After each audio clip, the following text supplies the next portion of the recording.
I'm Jill Silverman Hough. I'm Senior Culinary Instructor at Copia, and today we're making Strawberry Rosemary Muffins. So to make these muffins, we're using, of course, strawberries and rosemary, about a cup of sliced strawberries, and about a tablespoon of chopped fresh rosemary. We're using 3/4 of a cup of plain yogurt, 2 eggs, 1 teaspoon of pure vanilla extract, a tablespoon of baking powder, a teaspoon of baking soda, a 1/2 teaspoon of salt, a 1/2 cup of sugar, and 2 cups of all-purpose flour. Okay, so I'm going to start by just combining my wet ingredients. So that's the yogurt, and then the eggs,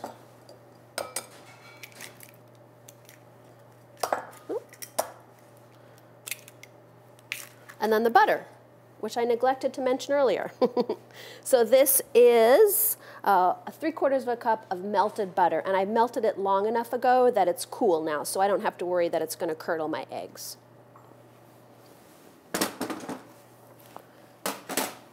So I'm just going to combine this, and the vanilla, until it's smooth.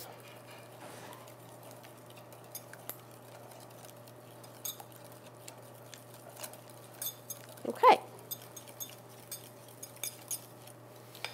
So now I'm going to combine my dry ingredients, and that is my flour, my sugar,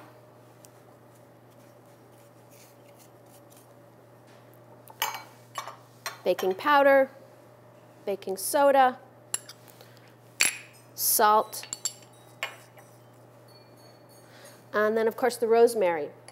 And with this rosemary, the more finely it's chopped, the more you'll have the flavor of rosemary kind of subtly through and through. The more coarse it's chopped, the more you'll have hits of rosemary flavor here and there in the recipe. So however you want it, you can design it. No way is any more correct than any other. By the same token, if you don't like the rosemary, you could leave it out. And strawberries and rosemary are a little bit of an unusual combination, but if you haven't tried it, try it. Rosemary is really good with all kinds of berries. All right, so now I'm going to combine my wets and my dries. And the thing to note here is that once I combine these two, in other words, once the flour comes in contact with the liquid, the more I agitate the mixture, the more gluten I'm developing. And gluten is a good thing if you're making bread. That's why you need bread, so that bread will be chewy and strong. But we don't want muffins that are chewy and strong. We want muffins that are light and tender. So we're going to mix until it's just barely combined, and then add our strawberries, and then finish mixing. And that's why almost all quick bread recipes have some sort of reference to mix until just combined, something like that. That direction is trying to prevent you from having tough muffins. All right, now in go our strawberries. Put that on. And I'll just finish off the mixing, and I'm just doing it gently, kind of cutting in the ingredients together. Again, so I'll have light, tender muffins. All right, and now I'm going to transfer this mixture to my muffin tin. This is just a mini muffin tin, so it makes little tiny, couple-inch muffins. You can use this exact same recipe to make standard size muffins or jumbo muffins. Obviously, it'll make fewer. But you cook them at the same temperature, which is 375. Just the bigger the muffin, the longer it'll need to cook. The little one is going to cook maybe 10 or 12 minutes. Standard size muffin will cook maybe 25 or 30 minutes. And a jumbo big muffin will cook maybe 35 or 40 minutes. And this recipe, by the way, I used to own a little cafe in Sausalito where I made 2 or 3 dozen muffins a day. And this was my basic muffin recipe. I use this same recipe to make lemon blueberry muffins and banana walnut muffins and fruit and nut muffins. So if you don't like the strawberry rosemary or it's not strawberry season, you could swap this out and instead of the strawberries use bananas or use whatever's in season. Apples in the fall, or pears, berries in the spring.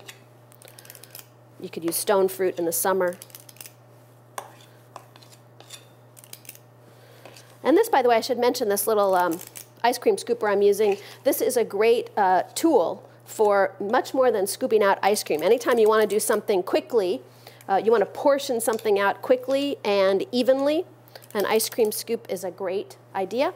And you can buy these at restaurant supply stores in all kinds of varying sizes. All right, so there are my muffins, and I'm going to pop them in the oven at 375. As I said, they'll cook with this size about 10 or 12 minutes. And what I'm looking for is the top to be set and nicely golden brown, because that browning is good flavor. So that's what I'm going to look for. So my timer has gone off, and let's check the muffins. Oh, and they're perfect. And how I know they're done is, of course, that they have this nice golden brown color. That's one way to know. Also, I can just sort of touch them, and I know that the tops are set, and so they're cooked through. I specifically cooked them a couple minutes extra because I prefer them to be a little more dark brown. I think this, the dark brown color gives you those brown, golden, roasty, toasty notes rather than a pale brown color, so I like them this color. And because I had I lined the pan with some cooking spray. They're popping right out. They're hot. But there we go. There is our strawberry rosemary muffins.